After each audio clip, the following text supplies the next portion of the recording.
ছুটি রাত, মেয়েটাকে দেখা যায় গ্রাম থেকে লুকিয়ে লুকিয়ে পালাচ্ছিল। চারিদিক কেমন যেন থমথমে, যেন ওই গাছের আড়াল থেকে কোনো এক পিশাচ ওই মেয়েটিকে লক্ষ্য করছিল। মেয়েটা যখন ওই নির্জন স্টেশনে পৌঁছালো, হঠাৎ hello and welcome Ripon explain 27। এই গ্রামটা বড়ই অদ্ভুত। 8 দিনের জন্য এই গ্রাম থেকে কেউ বের হবে না, না তো এই গ্রামে অন্য কোনো মানুষ আসতে পারবে। এমন কি হয়েছিল এই গ্রামে? কেন এই গ্রামে এখানে সেখানে এই কাকগুলোকে এমন অবস্থায় পাওয়া যায়? শোনা যায় এই গ্রাম নাকি 12 বছর ধরে কোনো অশুভ আত্মার কবলে। এই বাড়িটি থেকে প্রতিদিন রাতের বেলায় বাচ্চার কান্নার আওয়াজ পাওয়া যায়। গ্রামবাসীদের দেখা যায় সব একের পর এক আত্মহত্যা করতে চলেছে। যেন একের পর এক টুইস্ট আছে এই মুভিতে। সালটি 1979। রুদ্রগা নামে ভারতবর্ষের একটি গ্রাম। দেখা যায় ব্যাংকের জেলাপতি নামের এক ব্যক্তি এক মৃত মেয়ে শিশুকে গোলাকার একটি চিহ্নের মধ্যে রেখে কিছু তন্ত্রমন্ত্র করছিল। তার ঠিক উল্টো দিকে বসেছিল তার স্ত্রী, ভয়ে কাঁপছিল, মুখে কথা নেই, চোখে আতঙ্ক। এমন সময় দেখা যায় গ্রামের লোকজন সব ব্যাংকেটার বাড়ির দিকে আসছিল। তারা প্রচন্ড রেগেছিল, কারণ গ্রামে কিছুদিন ধরে একের পর এক শিশু মারা যাচ্ছিল এবং এই শিশুরা মারা যাওয়ার জন্য ব্যাংকেটা এবং তার স্ত্রী তান্ত্রিক বিভিন্ন আচার আচরণকে দায়ী করেছিল। দেখা যায় গ্রামবাসীরা তাদের চুল ধরে টানতে টানতে ঘর থেকে বার করে এবং একটি গাছে বেঁধে দেয়। কারো কোনো কথা না শুনে জীবন্ত অবস্থায় সেই গাছে আগুন লাগিয়ে দেয়। আগুনে পুড়তে থাকে দুটো দেহ। এই সব কিছু দেখছিল ব্যাংকেটার ছোট ছেলে। ওর মা শেষবারের মতন চিৎকার করে এবং গ্রামের দিকে একটি অভিশাপ ছুড়ে দেয়। সে বলে আর 12 বছর পর এই গ্রাম শ্মশান হয়ে যাবে। দেখতে দেখতে কেটে যায় সেই 12টা বছর। একদিন রাতের বেলায় হঠাৎ এক অদ্ভুত কাকের আওয়াজে একটি লোক শুনতে পায়, যার নাম সিদ্ধায়া। সে আওয়াজ পেয়ে জেগে ওঠে। চারিদিকে শুধু ফসলের ক্ষেত। এই লোকটি বেরিয়ে আসে। পূর্ণিমার আলোয় অনেকগুলো কাক একসাথে জমা হয়েছে। ঠিক তখনই একটি কাক উড়ে আসে আর তার উপর ঝাঁপিয়ে পড়ে। মুহূর্তের মধ্যেই সিদ্ধায়ার চোখ মুখ পাল্টে যায়। চেহারায় ভয়ানক পরিবর্তন আসে, যেন কোনো অশুভ আত্মার কাছে চলে গেছে তার শরীর এবং তার আত্মা। পরের দিন সকালে গ্রামের লোকরা খোঁজ করতে থাকে, কিন্তু সিদ্ধায়াকে তো আর পাওয়া যাচ্ছে না। দেখা যায় একটি ছেলে, তার নাম সূর্যা, তার মা এবং তার ভাইকে নিয়ে সে সেই গ্রামে ফিরে এসেছে। তারা এসেছে গ্রামের এক বাৎসরিক মেলায়, যেখানে মদাবম্বা দেবীর পুজো হয়। সিদ্ধিয়ামান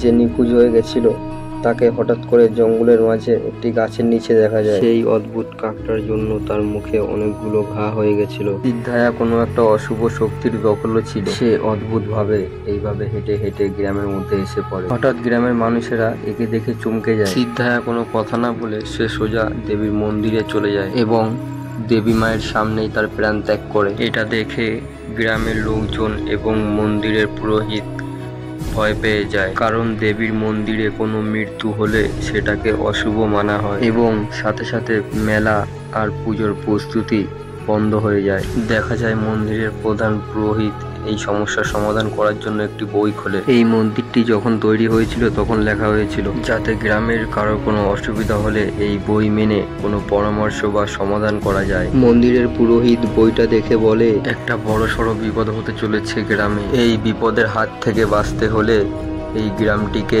8 দিক থেকে 8 দিনের জন্য বন্ধ করে রাখতে হবে। গ্রামের মানুষেরা এটা শুনে চিন্তায় পড়ে যায়, কারণ 8 দিনের জন্য গ্রামের কোনো মানুষ বাইরে বেরাতে পারবে না। যদি এই গ্রামের কেউ এই নিয়মটি না মেনে গ্রামের বাইরে যায়, তাহলে গ্রামের সবাই মারা যাবে। কিন্তু সেদিন রাতে ঘটে যায় একটি ভয়ঙ্কর ঘটনা। দেখা যায় একটি মেয়ে গ্রামের সীমানা পার করে রেলওয়ে স্টেশনে তার প্রেমিকের সাথে দেখা করতে যায়। দেখা যায় মেয়েটির প্রেমিক যখন মেয়েটিকে কিছু বোঝাচ্ছিল, হঠাৎ এক দ্রুত গতি ট্রেন আসে তাকে ধাক্কা মেরে চলে যায়। তার দেহটা ছিন্ন ভিন্ন হয়ে রেল স্টেশনে পড়ে। এই দৃশ্য দেখে মেয়েটি স্তব্ধ হয়ে যায়। চোখের সামনে এমন মৃত্যু দেখে সে ভয়ে কাঁপতে কাঁপতে গ্রামের দিকে ফিরতে লাগে। ফিরে আসার পর তারও আচরণ কেমন যেন অদ্ভুত হতে লাগে। সে সোজা জঙ্গলের দিকে হাঁটছিল। হাঁটতে হাঁটতে সে একটা মৌচাক দেখতে পায়।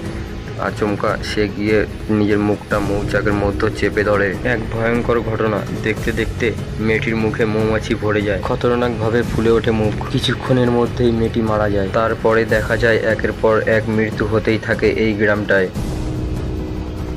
তারপরে দেখা যায় এক তান্ত্রিককে সেই জঙ্গলের মধ্যে একটি মৃত কাককে দেখতে পায় এবং সেই তান্ত্রিক রুদ্রগা নামের সেই গ্রামের মাটিটা ছুঁয়ে দেখে এবং তার সামনে গ্রামের সব পুরনো দৃশ্য ভেসে ওঠে, যেখানে একের পর এক মৃত্যু ঘটছে। সবকিছু যেন সে এক মুহূর্তেই জানতে পেরে যায়। তান্ত্রিক গ্রামবাসীদের জানায়, তোমরা ভাবছো শুধু সূর্য আর পার্বতী মারা গেছে, না, আসলে 4 জন মারা গেছে। তান্ত্রিক আরো বলেন, এই 8 দিক বান্ধন এটা একটা বিশাল ভুল সিদ্ধান্ত, কারণ তোমাদের এই গ্রামে বসে কেউ কালো জাদু করছে। এখনো সময় আছে, আমাকে তোমাদের গ্রামের মধ্যে ঢুকতে দাও, আমি তোমাদের সাহায্য করতে পারবো। কিন্তু তার কথায় পূজারীরা এবং গ্রামবাসীরা বিশ্বাস করে না। তারা বলে দেয়, আমাদের গ্রামের নিয়ম আছে, বাইরে থেকে এখন কোনো মানুষ আমাদের গ্রামে ঢুকতে পারবে না 8 দিন পর্যন্ত। তান্ত্রিককে দেখা যায় সে মহাদেবের কাছে এই গ্রামের মঙ্গল চেয়ে চলে যায়। সূর্য ভালো করেই বুঝতে পারে এই গ্রামে কিছু একটা অশুভ ঘটতে চলেছে। সে মৃত্যুর কারণগুলো খুঁজতে লাগে। তারপরে সবার মনে পড়ে যায় সেই 12 বছর পুরনো অভিশাপের কথা। ভেঙ্কটের স্ত্রী বলেছিল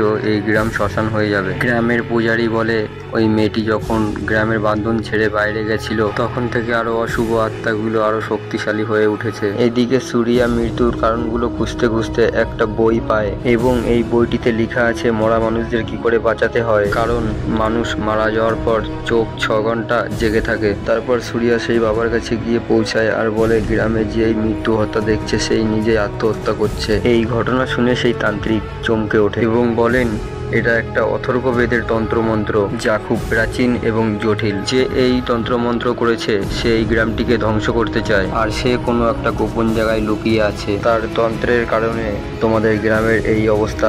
সূর্যা সেই তান্ত্রিককে নিয়ে তাড়াতাড়ি করে গ্রামের দিকে যেতে থাকে, কারণ সূর্যগ্রহণ হতে আর কিছুক্ষণ বাকি।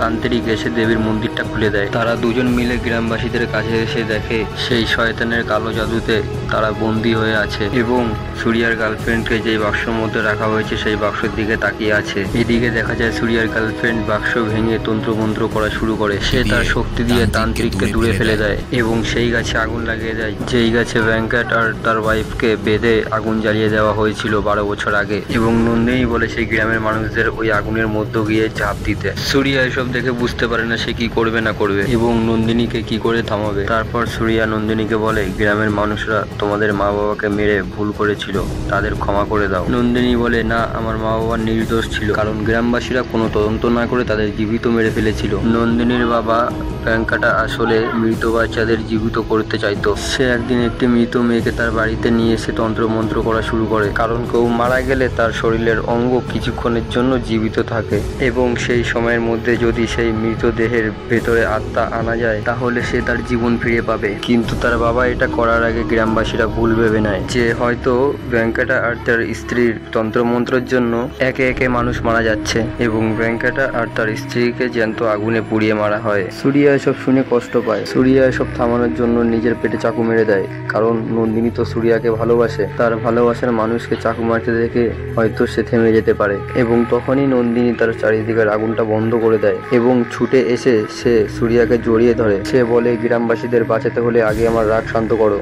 সূর্যা কাঁদতে কাঁদতে তার প্রেমিকার গায়ে চাকু মেরে দেয়, কারণ যতক্ষণ ওই আত্মা নন্দিনীর গায়ে থাকবে ততক্ষণ এই গ্রামকে কেউ বাঁচাতে পারবে না। সেই আত্মা যখন নন্দিনীর শরীর ছেড়ে দেয় তখনই গাছটার আগুন নিভে যায় এবং গ্রামবাসীরা নিজেদের সজ্ঞানে ফিরে আসে। সূর্যা নন্দিনীর মৃতদেহ ধরে কাঁদতে লাগে, কারণ নন্দিনীকে মারা ছাড়া তার কোনো উপায় ছিল না। নন্দিনী মারা যায়। পরের দিন সকালে গ্রামের সবাই নন্দিনীর ক্রিয়াকার্য করতে লাগে এবং সূর্যা ভেঙ্কটের পুরনো বাড়িটিকে একটি স্কুল বানিয়ে ফেলে এবং এই মুভিটা এখানেই শেষ হয়ে যায়। আচ্ছা, মুভিটি কি এখানেই শেষ হয়ে যায় নাকি নন্দিনীর আত্মা সূর্যার মধ্যে আছে? তোমাদের কি মনে হয় কমেন্টে অবশ্যই জানাবে। ভিডিওটি ভালো লাগলে একটা লাইক করে শেয়ার করে দিও বন্ধুদেরকে। তাহলে ভাই এখনের জন্য এইটুকুই, দেখা হচ্ছে পরের ভিডিওতে।